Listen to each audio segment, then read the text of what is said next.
Hello friend, I'm with Emma Murphy and we're just going to talk about the process of writing a script and directing a short film, so enjoy.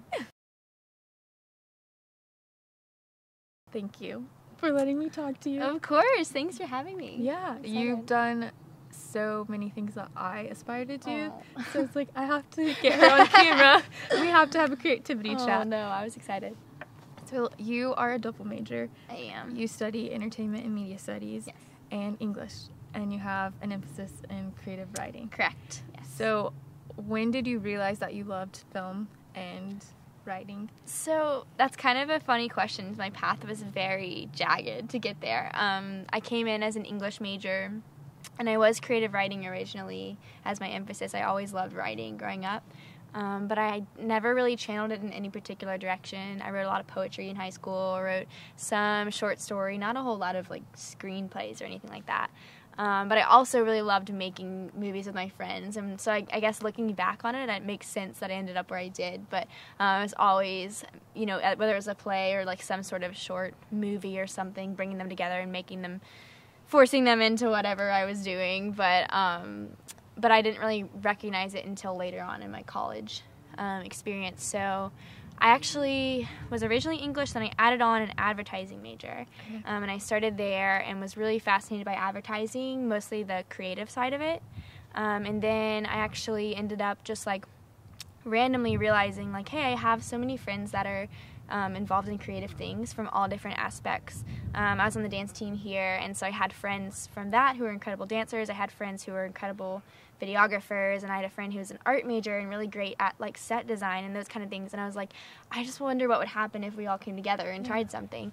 So I actually coordinated for us to make sort of like a dance music video thing to this one song that we really liked at the time, and we just threw it together. I knew nothing about what I was doing at all. I mean, I had like purchased my first camera pretty recently, but I didn't really know anything. And so we all got together, and it ended up being a blast, and it came out well, I thought. And so then it was kind of funny how it happened. One of my advertising professors ended up seeing the video because my friends were talking about it in class, and she was like, you might want to consider this entertainment and media studies program. So it's like similar to the whole media and advertising world, but it's a little more hands-on. And so that's kind of how I got in that direction, and then realized I actually really love film.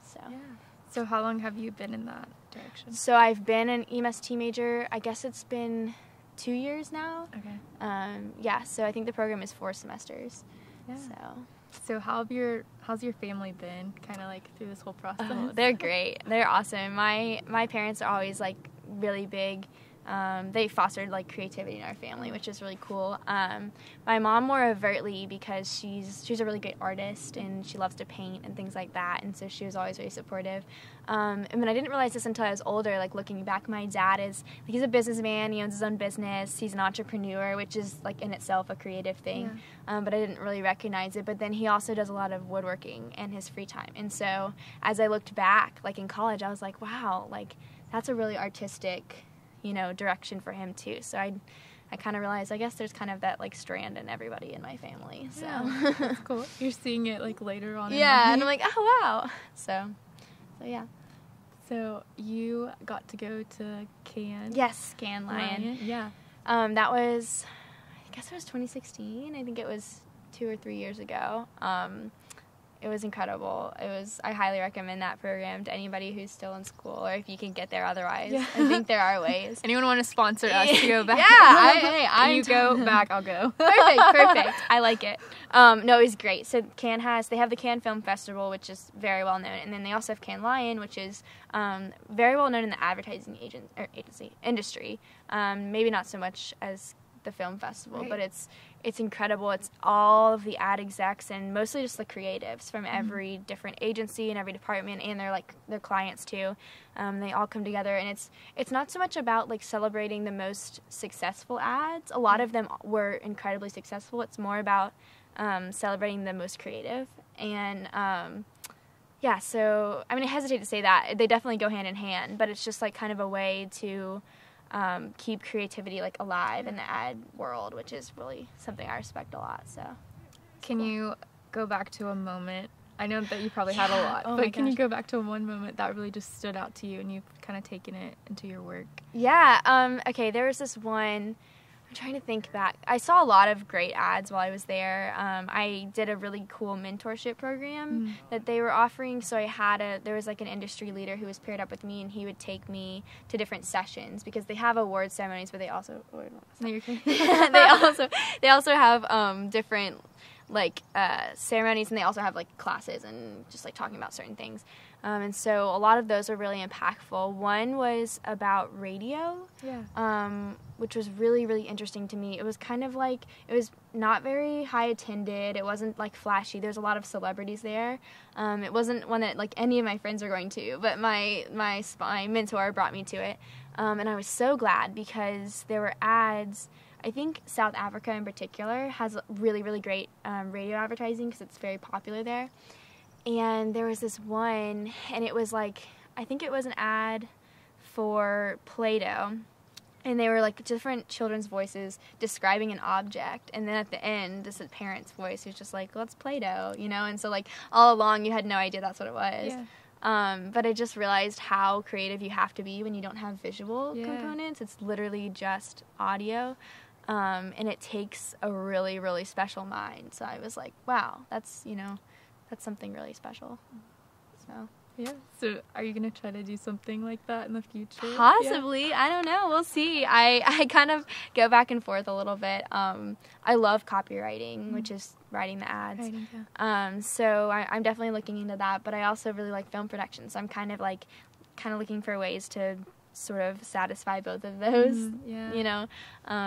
But it's definitely something that I'm considering.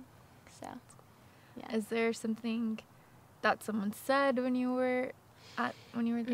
Oh my gosh, I have like lists of things that I wrote down that was like, I guess one of the biggest lessons that I learned, and this I've seen sort of moving throughout my experience and creating things at Georgia and just sort of throughout my life, is like the benefit of collaboration. So that was like growing up in high school and stuff. I think a lot of my writing was done very independently. I'd be like alone in my room, and I'm like, I'm not going to share this to anybody. I'm just going to keep this to myself. I'm not sure. I don't know about this.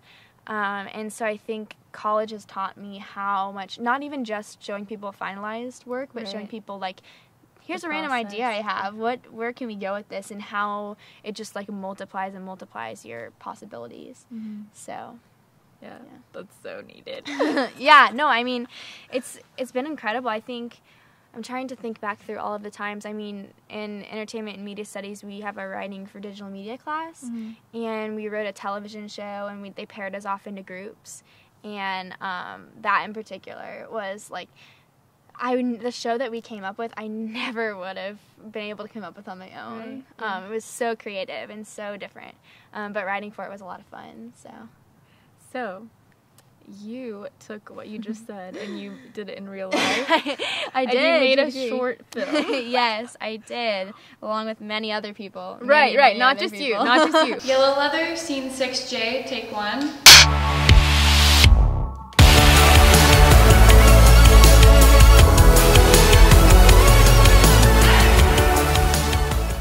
Just to break the third wall for a second, I was scrolling on Facebook and I see this event called Yellow Leather.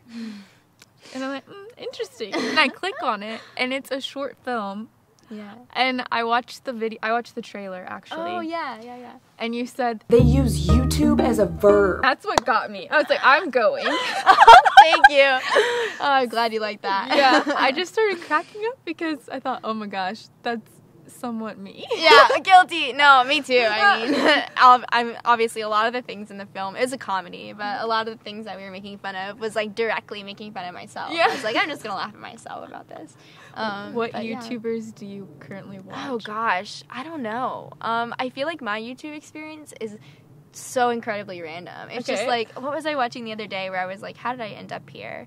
I don't know. I started off watching dance videos, and then I ended up watching something about sign language. It was I don't know how those two connect? so I honestly think I'm too distracted to have specific people Right, but, to watch.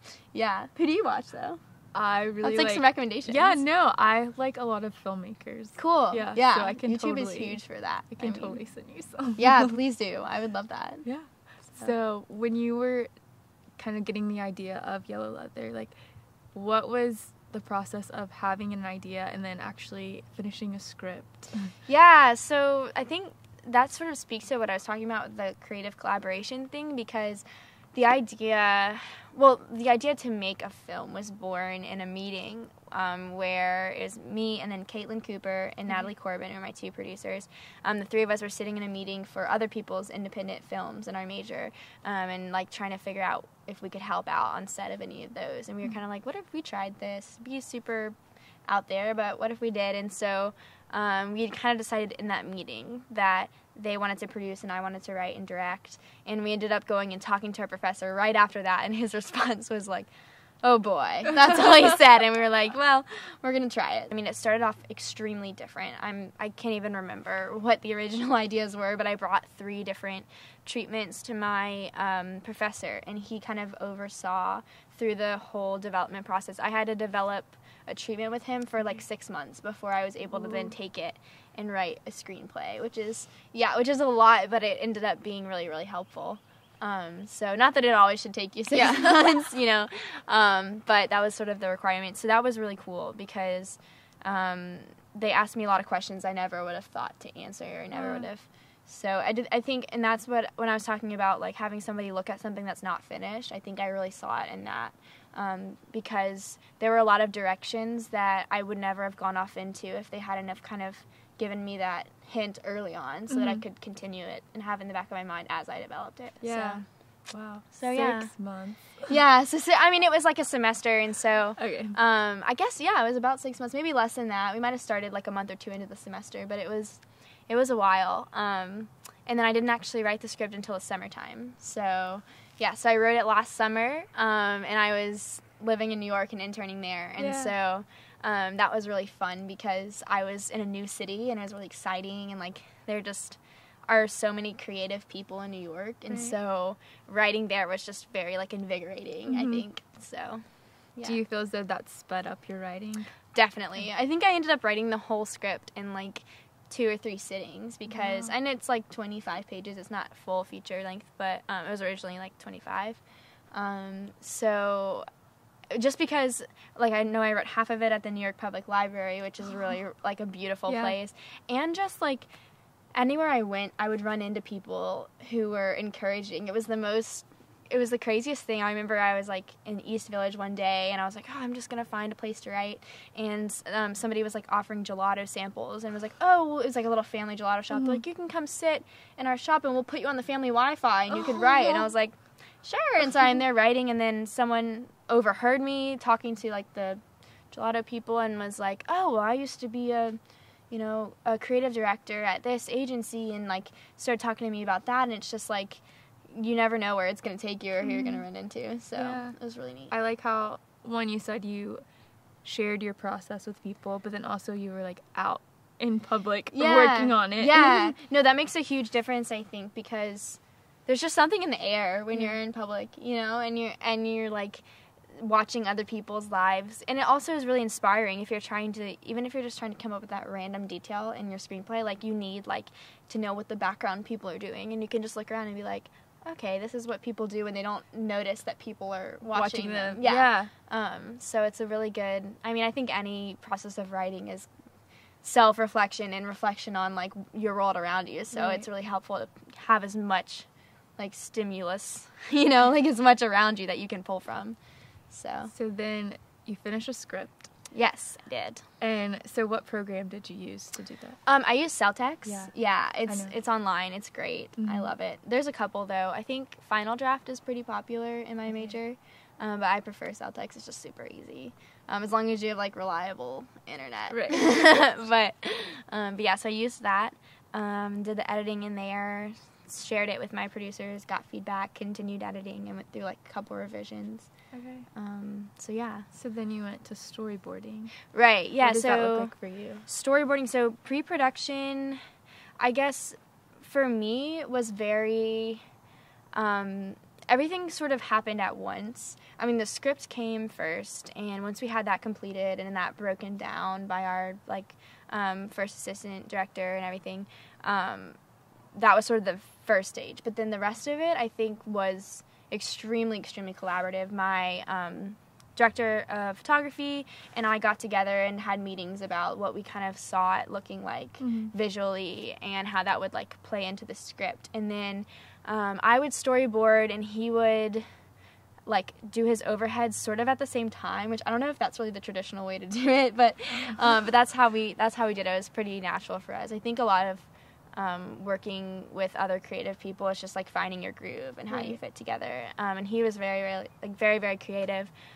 So I felt like I could give him a lot of slack and let him run with it. And then, you know, we were able to just kind of work together to make it come together. So yeah, so I did storyboards. I just did little blocks of every shot and drew them, which, yeah, I printed them out and drew them, which I can't draw. Okay. It's not my skill. So I was like, I'm writing a L on your face so I know which character you are because you can't tell from the drawing. But they're more for, they're definitely, if you're writing and directing, it's very nice because a lot of it goes together. And, like, you know, the storyboarding was for me, so it didn't matter too much that it was pretty rudimentary drawing. But yeah, so I storyboarded, shared those with my producers. They're incredibly organized, which is huge, having somebody really, really organized on the project. We had, like, I think I told at the screening how many folders, I don't even know now, like 19 folders in our Google Drive of, like, every little thing. So they were really organized. And then we all had binders that had the same storyboards, copies of them, so we were all on the same page. And then, quite literally, on the same page and figuratively. And, but you just really can't ever prepare completely for, you know, you have to kind of expect the unexpected for the shooting days because it's just mad chaos in the best way. So, but yeah, so I think we were pretty efficient, which was lucky. We got it all done. So at what point did you start filming it? We started filming, I'm trying to think of what our timeline was. I think, so I finished the script in July. Yeah. And then we kind of did pre-production, and we had to do, so also under the pre-production umbrella was casting, which, as a director, you're sort of like a secondary, like, we had a casting director, but I was able to also have a say, so it's kind of just, like, all mixed in together. So that happened, I guess, like the first 3 months of school, maybe 2 months. And so then I think it was like early October or mid-October when we started filming. Yeah. Maybe it was a little earlier than that, but I think it was in October. So the whole span of the actual, well, the majority of the pre and post-production, all of it happened probably in 6 months. The script came a little earlier, but everything else was about 6 months.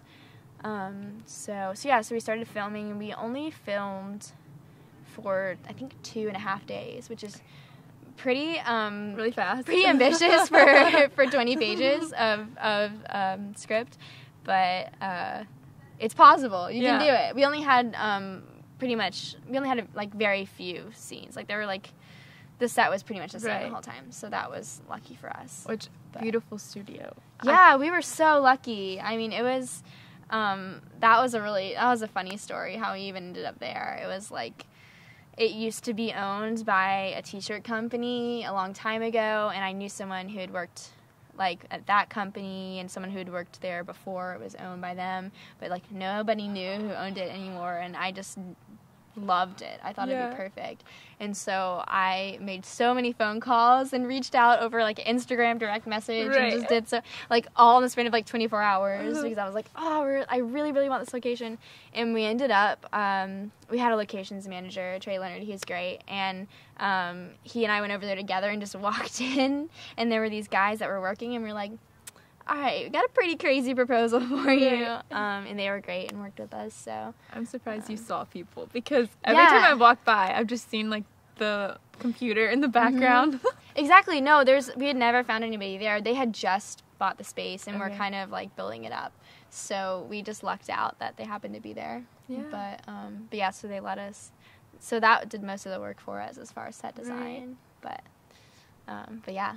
So I hope in some way you like release this on Vimeo on demand or something so Yeah. people can watch it, because like we were talking about, you have little quotes about YouTubers. Yeah. Oh, I know. Yeah, so right now the trailer's out on Vimeo, Yeah. and the official film will be out hopefully once we finish with submissions. Okay. They have like rules for a lot Right. of the competitions, so we can't like put it out there yet, but I would love that too. So Yeah. we should be, I mean, I don't see why we couldn't do that.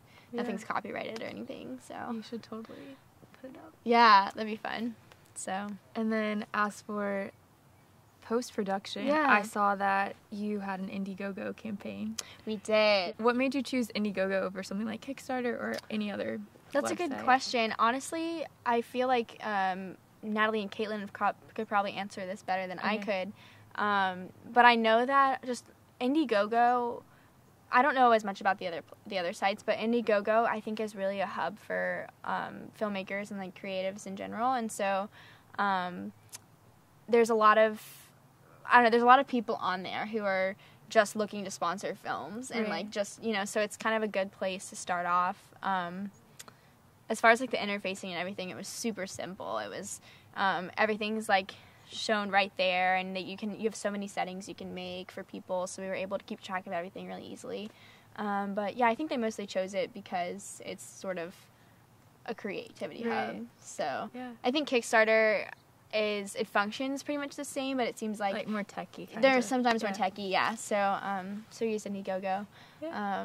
But yeah, and we started that probably before we even started filming, because we used a lot of okay. those funds for filming. So it was sort of all the way through. But definitely, we kept it through post-production for submitting to festivals and stuff. So And then I saw that you had a comedy night. we did, yeah. So as far as like the marketing stuff Right. and the fundraising stuff, we had a couple little things that were really fun. Comedy night, a bunch of our actors and even some of our crew members are stand-up comedians. So we were Oh, like, casual. well, we might as well. Exactly. Did you So- do something? No, Okay. I did not. Stand-up comedy is not. I will be behind the Just screen write with it. the pencil. Yeah, Erase and no, rewrite. exactly. But that was really cool on set too, because a lot of my favorite lines in the film were never even in the script, but they Oh, just wow. threw them out on set, and I was like, I'll go with that, you Yeah. know. So yeah, but yeah, we had a comedy night. It was a blast.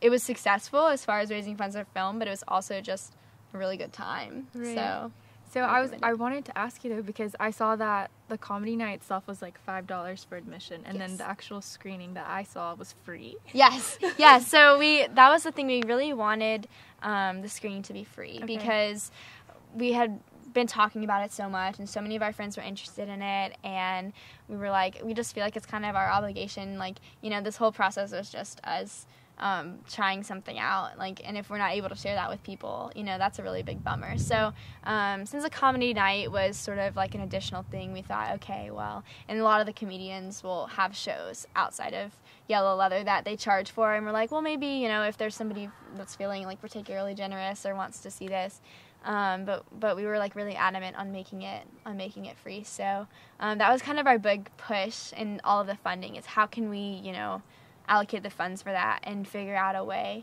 And we were able to work with Cine and Flickr Bar were really great working with us and like trying to figure out how we could make that happen. So so we ended up being able to have them for free. And So. it was such a great turnout. I don't Thank know. I don't you. know what you were anticipating. I don't even know what I was expecting. But I like slid in right before it started, and it was pouring rain outside. Oh yeah, I know, it was crazy. You're at Cine, right? Mhm. Yeah. So we only had a screening at Flickr, Right. and we were set on that. We were good, and then it was getting closer, and I was looking at the Facebook event, and I was like, I texted Caitlin and Natalie, and I was like, do you guys think we're gonna fit there? I'm kind of worried. And they're like, yeah, I'm kind of worried too. So super last minute, I reached out to Cine, and they were great and worked with us, and we were able to work something out. And I'm so glad I did, because it ended up being, and it was kind of funny because once we added Cine, it was a week before, and we didn't want everybody to go to the second one and not the first one, Yeah. since it had been advertised first. And we were like, because then I thought we it wanted honestly the got seats. canceled. So that's what we had to almost like pretend, because like we were like, well, we don't want to say it got canceled, but if we let everybody just say like, oh, this is like just an extra one, I feel like they'll still go to the one they'd already planned for, Right. and we still won't have enough seats, and then we'll have the other one that's empty. So we were like, let's just push the other one, and so we were having our own sort of like marketing experiment. We could have used your expertise probably. We're like, but somehow we were so blessed. It was honestly we were so fortunate that it worked out the way it did, and it was like just perfect. I mean, there were some people standing at the first one and like maybe a few at the second, but for the majority of it, everyone was seated, everything was filled, it was great. So what's your next thought process? Like next project? I mean, not to say the name, but that's a good question. I don't know. I've been trying to figure that out lately. I've been doing like a couple like little one-off things here and there, sort of trying to get a portfolio together for graduation, but I want to start something bigger. I was working on, I told you about that television pilot. I worked on that and finished that up. And I'm kind of working on a feature film script now, just for the sake of it. So I started it in my screenwriting class, and I'm still kind of continuing it on. So that's been it's actually been a really fun process. Just like Yellow Leather, it's like taught me also how much preparing is helpful when you're writing the actual script, because for both of them I wrote a full treatment before I started, and I never do that. I'm always just like, we'll see what happens next, but it actually makes it so much less overwhelming to sit down and write, because you're like, okay, I've got this, this, and this, and then you can go off and be creative, but you at least kind of know where you're going. So so I've been about halfway through that, and I don't know, we'll see. So I'm just seeing where it takes me. But I mean, you are 21 years old right now. Yes, 21. Probably about to turn. Yes, in like a couple weeks I'll be 22. Yeah, so you've already done a short film. Yeah, Like you need to look at what you have done. Oh, thank you. I appreciate that. I do. But really, I mean, anybody can do it. You really can. It's you just got to get a bunch of people together that are crazy enough to spend their time, playing around and. Yeah. But yeah, I think. And I owe a lot to the people that we were working with. I couldn't have done it without them. Absolutely not. So, what advice would you give to someone who is working on a screenplay? Or just anything creative? Anything creative. Ooh, I love this question. I guess some of my biggest advice, I talked about collaboration. That's huge. But kind of an extension of that, just like inviting people in. And because that was the scariest thing for me. I was like, I want it to be finished and complete before I show it to people. I think it's sort of just like it's like a pride thing, right, like you don't want people to think that you're incompetent. So you're like, oh, I got to make it as polished as I can. But then once you kind of put the ties on it, and make it polished, it's really hard for people to give you advice because there's not any room left for you to go in any direction. Right. And a lot of times the direction that you could go is even more exciting. So that's something I've learned a lot through. I'm also in creative writing class right now. I've done a couple of those workshops through college, and the one right now is poetry, and I'm learning that a lot. How I always want to polish it and have it finished, and then I'm like, oh, you know what? Just kind of bringing something brand new is a lot more helpful. So I would say that. Also, I feel like I think about this a lot, and I like trying to come up with what I'm always thinking about this. I guess just not being afraid to try things, which goes hand in hand with that. But I think when you said you wanted to talk about finishing a screenplay, I was thinking about it because I was like, a lot of people talk about starting a screenplay and how scary that is, and I was thinking about, honestly, they're both pretty equally terrifying, but I think it's the same motivation behind it, and the motivation is is my idea worth it? Is it, and so I think number one, believing in your ideas, and then number two, believing that even if your idea doesn't turn out to be what you thought it was going to be, there's something that benefits you from going through the creative process. It does, because I talked about how it is sort of self-reflection, and it's a reflection on your environment, and you just gain a lot from that process.